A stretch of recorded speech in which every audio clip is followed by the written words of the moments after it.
Episode 2 of Corn on the Pod. Whoa, Snap. all charged up. Nice. Craig, Jon, we're back. Another episode. Well, this is probably the first episode. The first one was an introduction. So we'll get into a bit of chat now.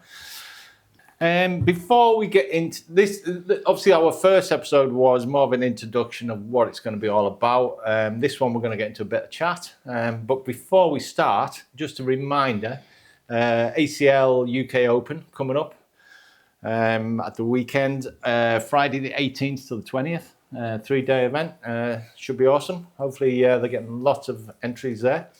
But yeah, it should be good. Unfortunately, we're both missing it, but which is a shame because I would have loved to go to play some of them Europe guys. Because, like we said last time, the better play, you actually improve yourself. I always tend to play better if I'm playing somebody good. So last time we were talking about, we had a quick chat about roll bag versus airmail. Yeah. We slightly disagree on this, but obviously I'm only just starting to learn the roll bag, but now I'm starting to get there. I'm thinking, not too sure about this shot because, and I'll go back to my airmail. So why are we playing a roll bag? Well, for me personally, just as a general, not taking into consideration different situations on the board or round scores or anything like that. For me, I prefer the roll bag, and it's why I tried so hard to try and get it right. I've spent a long time trying to get the roll bag right, and as you've seen today, you've got it pretty good. It's getting there. When you've gone for it, you're getting it, and it works. For me, I've not had much. I didn't spend a lot of time practicing airmails. If I throw an airmail, like, I'm only going to hit maybe 2 or 3 out of 10, and the rest of the time it's off the board. If I miss a roll, the bag's still on the board, and every point counts. Every point, like whether it's to get a wash, or maybe only to give up 1, or only to give up 2, rather than. So for me, I like to try use the roll shot. It's more about minimising losses sometimes. So, it's like I think an airmail is more of an attacking shot, but a roll shot's more of a defensive shot, because with a roll So let's say if you didn't have a roll bag in your arsenal, what would you have played in most of them situations then? What do you think? Would it be an airmail, or would you just board it? No, well, like for me, before I started doing the roll shot, if there was bags sitting in front of the hole, I would have blasted the pile. Yeah. But if it's theirs, are you still going to risk? You're going to risk that because you might just. Let's say they've got 2 of their bags. Yes, with a roll bag, you're just going to go over it. But in that situation, you've got a chance of taking their 2 bags in, maybe even leaving yours. So, would you have gone for an airmail before that? Do you think before your roll bag? Probably no. I would have just put it on the board to minimise losses, or just take what I had, that type of thing, because just lack of confidence in the airmail really for me. Yeah, I suppose with an airmail, I think if I'm gonna play it, I have to have that feeling that I'm confident with it, and sometimes it doesn't come off, I suppose. If I miss an airmail, that bag's worth nothing. So if I miss a roll shot, that bag's still worth a point. As a beginner, if you were going to advise somebody on which shot to learn first, the airmail or the roll shot, as a beginner? Airmail. Is that because it's the easier shot, or is it? Well, I suppose when you think about an airmail, you've got airmail drag, so you could have 2 bags sitting on the back, near the back of the hole, hanging in, and you're going to drag them in. So that's when you're more likely to go an airmail anyway, maybe. I mean, a roll bag could pull them in. Yeah, I've done that. If they're far enough in. A roll act, I think it's called. A roll collect. I heard that one. Yeah. But so I mean, it's still possible to drag a bag with a roll. But the thing for a beginner is, like, you're wanting get your slide bag. Just be straight to the hole. Get your slide bag. before you want to start doing roll bags, you want to be throwing a flat bag, because the mechanics of throwing a roll shot, you're wanting your bag to be flat anyway. And it's like the way when I'm throwing the roll shot, it's like the bag's tilted to the right hand side but back loaded. Some people throw the roll shot whereas the bag's front loaded. It still has the same effect by tumbling over. But it's the different mechanics here. But unless you're throwing a flat bag, then it's going to be hard to make that adjustment to either get front off flat or back off flat. So like that for me is the most important thing. Throw a slide shot and then get it flat. Work on an airmail. And then it's a more technical shot for a beginner. It's just more advanced with the mechanics of the shot. I've struggled with it, and I keep giving in, but now it's starting to come together, and I can see, yes, this will come into my game at some point soon. Like when I'm holding the bag, for a normal shot, my normal shot of holding the bag, I hold the bag quite loose, but and keep the bag flat. When I'm going to throw a roll, I'm gripping it tight. I'm gripping it tight, more like a butterfly grip, so that it comes out the hand different. And all I'm doing is, making sure that the pinky is higher than the thumb as it's coming out, and that gives it the angle. But it also helps your right to left cut as well, doesn't it? Because it's a similar shot, really. Yeah. It's and your again today, your right to left cuts were ridiculous. I think I had 3 bags lined up down the middle, and you came from the left hand side. Round them all, I'm like, what on earth? Where did that come from? It's been working well for me. But I can see the advantage of it. But maybe should I say I'm old school? But I think I'm just old. Probably. I'm just old, so I'll stick with my airmails for the minute until I perfect it, because I don't. At the minute, I'll find maybe 1 in 4 are working, which for me at a tournament, that's risky, because if I end up just rolling off that way, this way, off the board, I may as well just board it. It's one of them. If you're throwing the roll shot and it's like your bag's slightly tilted to the right and back loaded, that's much easier to do than what is tilted to the left and back loaded.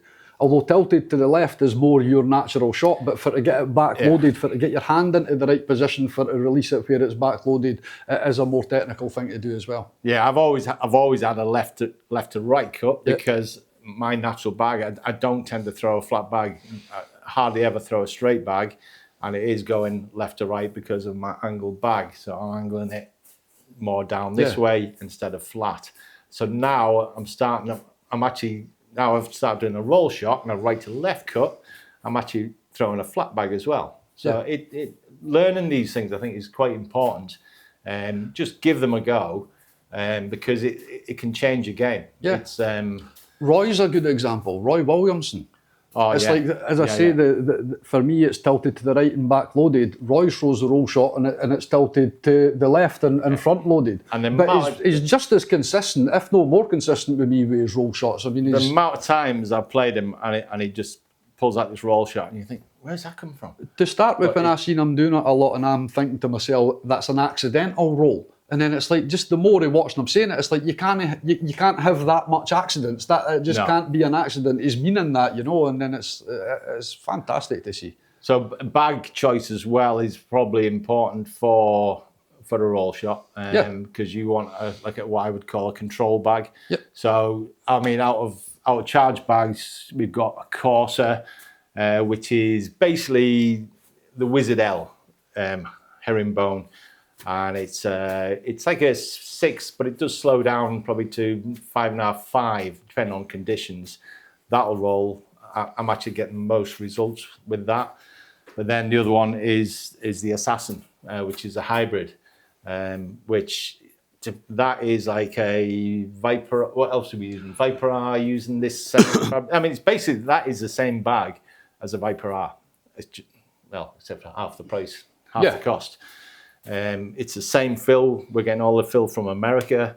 The fabrics come from America, from the same suppliers. So it is the same bag.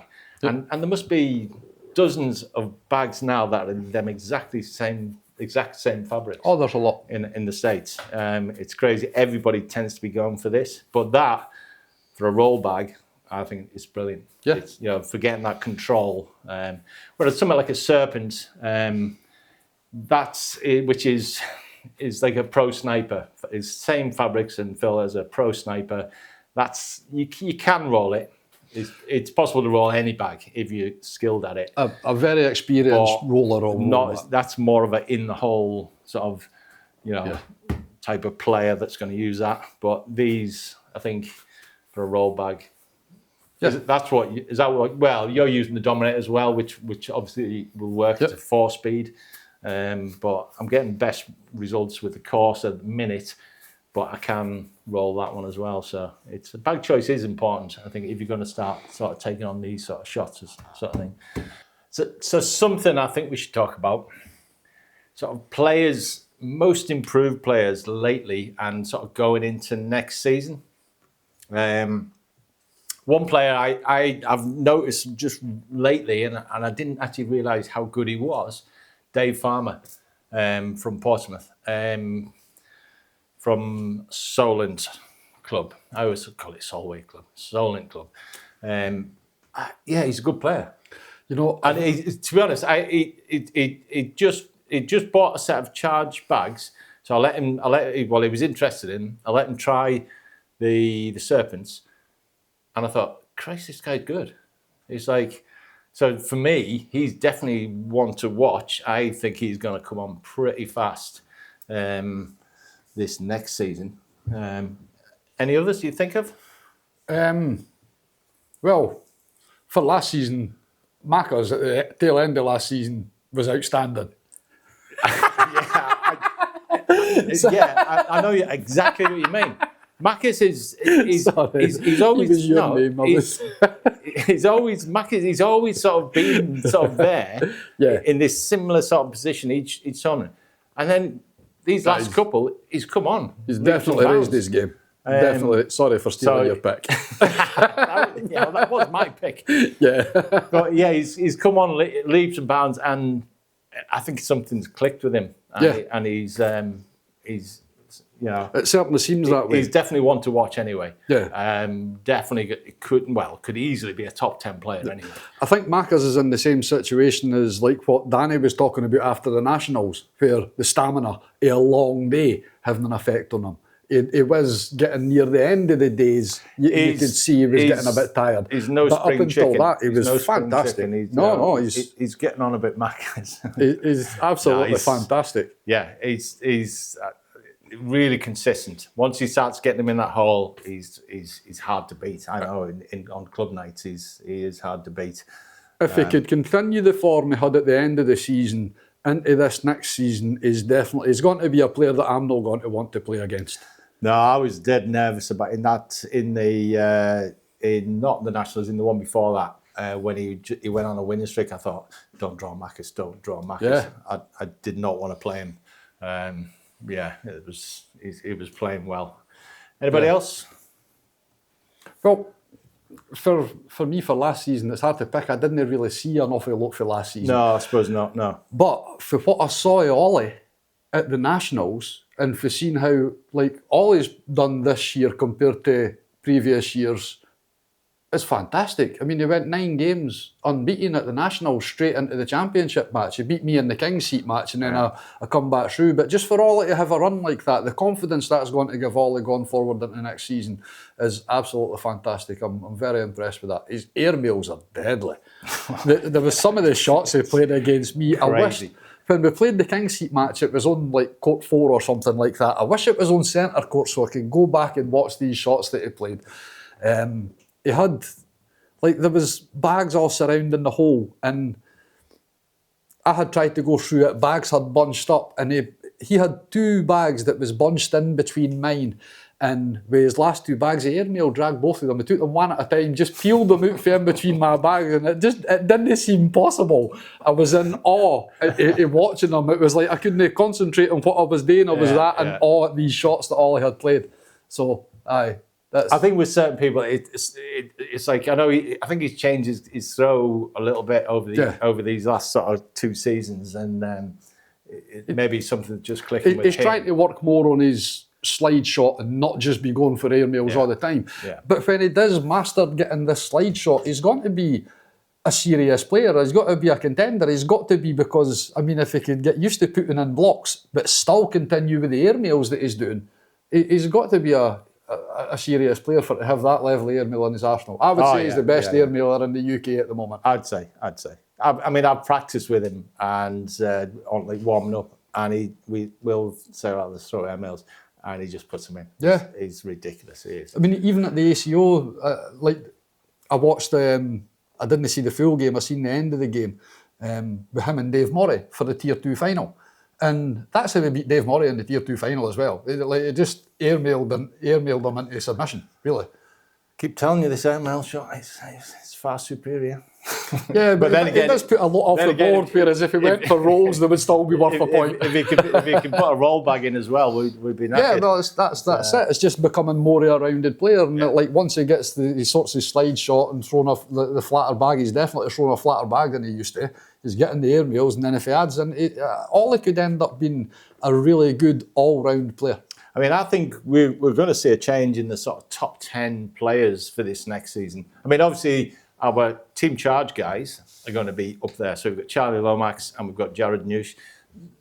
They're just creeping. They're getting better. They're at the top level anyway. I think we could actually see them top of the league quite quickly. I think there's going to be a few changes this sort of season. And either of them two could be right up there, even not the top. It's been quite obvious for a while with Charlie that he's going to end up a top player. He's got that focus when he's playing. He's got the focus, and now that he's got the right bags, obviously, it's he seems to be. He's got his new bags, and he seems to be getting on well with them. So he seems happy, which you have to be. You've got to be happy with that bag you're using. So well, he had over a 9 PPR last week at his club night, didn't he? Oh, he did. Which is fantastic. I mean, that's Charlie's form. He's beat me twice with over a 9 PPR. He's good at it. Yeah, it's a tough player to play. He knocked me out at that last one, and he's tough to play. He really is. He's a good player. And then Jared's a good player to watch. He's a very smooth player to watch. He's got a nice release of the. It's easy on the eye watching Jared play, I think. He's a very sensible player. Yeah. He'll know exactly what shot to play. I think when you watch him, you can see he's weighing up the shot, and he seems to play the right shot at the right time, which is important. It's really important. So. I mean, we could all decide on what shot to play, but he's been able to then pull it off, and he does pull it off quite a lot. He's a fantastic player, Jared. Yeah. I mean, obviously, other players we've got Liam, who's always going to be up there. I think I'm not seeing him top throughout this whole season, but because some of these other guys. Obviously myself. I'd like to see myself up there, but he's going. I think he's going to have more of a fight this year to stay at the top. We've got the likes of Josh, who won one of the qualifiers. Yeah, he could easily be up there. Who else we've got in the top? Not to forget Danny. Danny Lilly. Obviously, he does enjoy coming second, but he's so consistent and he's consistently there. Yeah, he could easily be at the top and he could run away with it. You just don't know. As he said, if he works on his stamina so he doesn't get as tired near the end of tournaments, that could be the big difference for him. If it's something he's identified. I'm sure he mentioned something about fitness training or something, which, to be honest, I need to do that. My fitness is not good, and it can be quite strenuous when you do loads of games. Like Mac, we're saying about Macca's. You do game after game after game. Yeah. To me, I'm knackered. I've got to drink that much water, otherwise I'll start to get cramp and stuff. It's it does take the strain out of you. It's fair enough if you've got a nice gap in between, you've got a bit of a break, it's fine. But if you're continually playing, I think, which you will be, if you're getting to them last sort of rounds. So it's going to be exciting. It's this new season. It's going to be really good. It's and also there's quite a few players that I would like to see just have an improvement in general. Not necessarily like think they're going to win titles or anything like that, but when you watch them, it's like you could see Chris Coates, there's improvement happening. Yeah. It's just, it would be nice. Well, how far could he take that improvement over this season? You know, it would be good for him for his game to come on. It would be good for him to be involved in tournaments for longer and things like that, you know, because he's a really nice guy. I like Chris. And it's the same with Ian Biddulph. Ian Biddulph is one of the players that I don't want to be drawn against. He could make a game very difficult for you. He can. And it seems that, like, I think Ian's his own worst enemy, maybe getting inside his own head or something, so there's a little bit of inconsistency there. But if he could take, like, how he could play and be more consistent with that, then he's a player that I don't want to be playing against. So it would be good to see Ian make a step up in his game. But I must say, from the Nationals, for watching Vicky play at the Nationals, I'm not sure if Ian's going to be the best player in his household this year. Like, to watch, there was games Vicky beat Ben Gregory, I think, and she had like over 6 PPR. And it was over a lot of rounds. It wasn't a short game. I mean, it was a close game, 21-19 or something like that. But it's like watching that game, and it's like, it's fantastic to see where Vicky is for that Nationals compared to the year before. You know, like the year before, I don't think she could have dreamt of getting a result like that. So it's fantastic. It's fantastic to see everybody right through the field. There is improvement. Oh yeah, yeah. I mean, they're like the nicest guy in cornhole, Panda.